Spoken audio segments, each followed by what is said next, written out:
Hey everybody, AZ Plant Reviews here, and I am actually back in Arizona. Yep, that is correct. For the first time in, I'd say, 10 months, it's actually me filming this video. That's right, I am back in Arizona, and I'm talking about the Soaptree Yucca today, or the Yucca elata is the scientific name. A lot of people mistaken them for Joshua trees. I know that they kind of have a similar vibe, but this is a different species. This is the Yucca elata Soaptree Yucca, because you can actually make soap out of it. Not going to go over that, though. I'm talking about the plant itself. It's a really beautiful yucca in the asparagus family. Technically not a cactus, though many people kind of lump it in that way because it's a desert plant.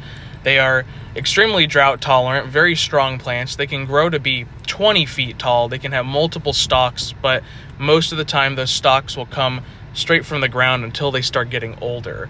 Then they start making multiple trunks that start to appear higher up on the plant. They are very tough. They bloom. You could see on a lot of these mature ones here the remains of blooms that just happened before I got back. A little unfortunate there, but they form really pretty white, yellowish, kind of creamy colored flowers.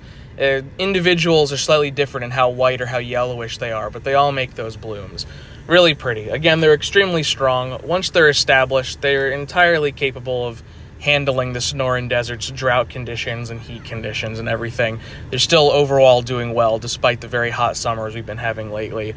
One thing about them is the kind of fluffy, hairy look that they have to them, right?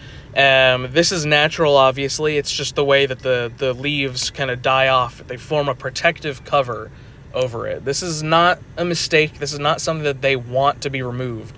A lot of people like to shave off the hairiness of them because they think it'll like get rid of bugs or rats or things like that, and that may be true to a certain extent, but it's really not good for the long-term health of the yucca.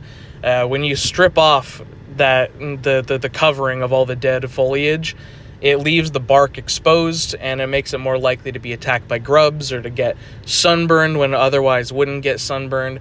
It's overall not a good idea for the long-term health of the yucca to take off the hair, in quotation marks. So I would recommend leaving that on.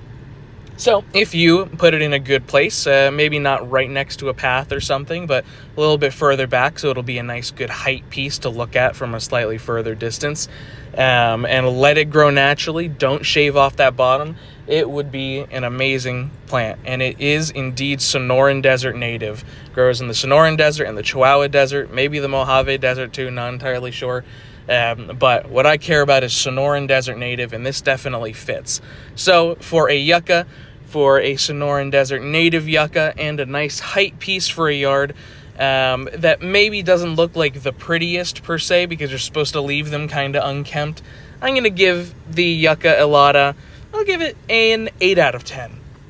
Very nice, very nice. Maybe not the prettiest thing, but definitely a strong Sonoran Desert native survivor, and I highly recommend putting one in.